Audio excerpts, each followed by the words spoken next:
Olá, meu irmão, olá, minha irmã, que alegria estar ao seu lado. Eu sou o Padre Tiago, esta é a nossa palavra de fé. Sexta-feira, dia 23 de janeiro, estamos na segunda semana do tempo comum.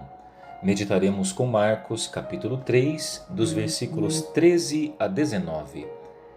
Naquele tempo, Jesus subiu ao monte e chamou os que ele quis, e foram até ele. Então Jesus designou 12, para que ficassem com ele e para enviá-los a pregar, com autoridade, para expulsar os demônios. Designou, pois, os 12: Simão, a quem deu o nome de Pedro, Tiago e João, filhos de Zebedeu, aos quais deu o nome de Boanerges, que quer dizer filhos do trovão, André, Filipe, Bartolomeu, Mateus, Tomé, Tiago, filho de Alfeu, Tadeu, Simão, o cananeu, e Judas Iscariotes, aquele que depois o traiu. Meus irmãos, ontem eu falava para vocês sobre a diferença entre ser da multidão e ser discípulo de Jesus. Há uma diferença enorme entre essas duas coisas. A multidão vai atrás de Jesus pela fama. O discípulo quer conhecer o Mestre, quer segui-lo até a cruz. Hoje, o Evangelho nos ensina que Jesus forma uma comunidade de seguidores do Reino. Assim, diz a palavra, que Jesus sobe até o monte. O monte significa o lugar da intimidade com Deus. Essa intimidade com Deus, ele quer que também seja a intimidade entre os irmãos, entre os discípulos. E ali ele chama os que ele quis. O discípulo é escolhido. Enquanto a multidão é atraída, o discípulo é escolhido. Diz a palavra, então, que Jesus designou 12 para que ficassem com ele e para enviá-los a pregar. Prestem atenção que a primeira coisa que o discípulo deve fazer é ficar com o Senhor. É a primeira coisa. Vejam, o discípulo se forma na convivência. É a primeira forma, é um caminho de seguimento. Vejam, não é uma escola. Ninguém aprende a ser discípulo em faculdade, em curso. Nós aprendemos a ser discípulo ficando com o Senhor e ficando com os irmãos. Vejam, hoje, na moda, dos pregadores, nos influenciadores digitais, muitos estão se esquecendo disso, que o discípulo é testificado, ele é provado, ele é formado, ele é forjado na convivência com o Senhor e na convivência com os irmãos. Jesus não chama um discípulo só e vai formando um a um. Não, agora eu vou formar Pedro, amanhã eu vou formar o Tiago, depois o Tomé. Não. Ele forma uma comunidade, porque ele sabe que a comunidade ensina, a comunidade educa, a comunidade forma pela convivência. Meu Deus, nas nossas comunidades de fé, nas nossas paróquias, quanta coisa a gente aprende pela diferença.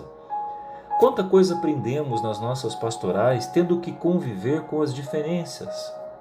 Por isso que as comunidades são uma grande escola de discipulado. Sabe, no mundo das redes sociais, hoje cada vez mais isso é possível a gente ver, quando a gente não gosta de alguém, a gente simplesmente vai lá e deleta, cancela, bloqueia, pula a tela. Na comunidade não é assim. Não dá para você cancelar, não dá para você tirar, não dá para você conviver só com aqueles que você gosta. A comunidade educa porque é o lugar da diferença, como foi o lugar da diferença a comunidade dos discípulos de Jesus. Prestem atenção que cada um tinha um jeitinho de ser. Tiago era de uma forma, Pedro de outra, Tadeu de outra, Mateus de outra. Cada um tinha um temperamento, cada um vinha de um lugar, cada um tinha um costume. E foram aprendendo na convivência o significado da vida humana com Jesus. Prestem atenção. Comunidade de fé é lugar de diferença. Um erro que às vezes nós cometemos é nos fecharmos em grupinhos de afinidade. Não, vou ficar só com aqueles que eu gosto. Vou ficar só com aqueles que são parecidos comigo. Está errado pensar assim. Igreja não é lugar para isso. Nós não podemos fazer da igreja um lugar onde só os puros, só os perfeitos, só aqueles que a gente acha que não tem erros podem conviver. Não, não mesmo. O discipulado é um caminho de aprender com as diferenças. Vejam, Jesus escolheu cada um não pelas suas qualidades, não porque Mateus era inteligente, não porque Pedro era firme, não. Jesus escolheu cada um por aquilo que eles eram, não por aquilo que eles sabiam fazer. O que eles saberiam fazer, eles iam aprendendo no caminho, porque o caminho educa.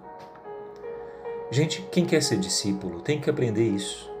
Seguir Jesus nunca é um caminho solitário, nunca é um caminho isolado, nunca é um caminho feito apenas eu com os meus livros, eu com os meus cursos da internet.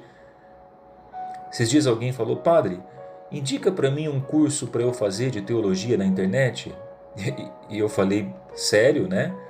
Mas claro, com ar de gozação também. Falei: conviva com a sua comunidade. Padre, ensina para mim, mostra para mim que curso eu tenho que fazer para conhecer mais a palavra. E eu dizia: conviva com os seus amigos, com os seus irmãos de comunidade. Participe das pastorais, frequente os encontros da igreja, ouça o seu padre, que é ele que te conhece, ele é o seu pastor, ele sabe os seus defeitos, as suas virtudes. Nós estamos trocando a convivência entre irmãos por um aprendizado meramente virtual. Deixa eu te dizer uma coisa agora muito séria. O cristianismo jamais será uma religião virtual. É impossível seguir Jesus apenas pela internet. Quer aprender sobre Jesus? Conviva com seus irmãos de comunidade. Ria com eles, brinque com eles. Viva suas diferenças, até mesmo os atritos com eles, sinta o cheiro deles. Descubra na convivência o caminho mais seguro para uma humanidade integrada e feliz. Foi assim que Jesus quis formar os discípulos. Foi assim que a igreja transcorreu séculos de história. E é assim que nós continuaremos com nossas diferenças seguindo o Senhor. Deus abençoe a sua comunidade. Deus abençoe aqueles que, como você, foram chamados pelo nome para ficarem com o Senhor. Deus abençoe o seu final de semana. Quando você for à missa na sua paróquia, olhe para o seu irmão do jeitinho que ele é e entenda, como você, ele também está a caminho. Até a próxima. Em nome do Pai, e do Filho, e do Espírito Santo. Amém.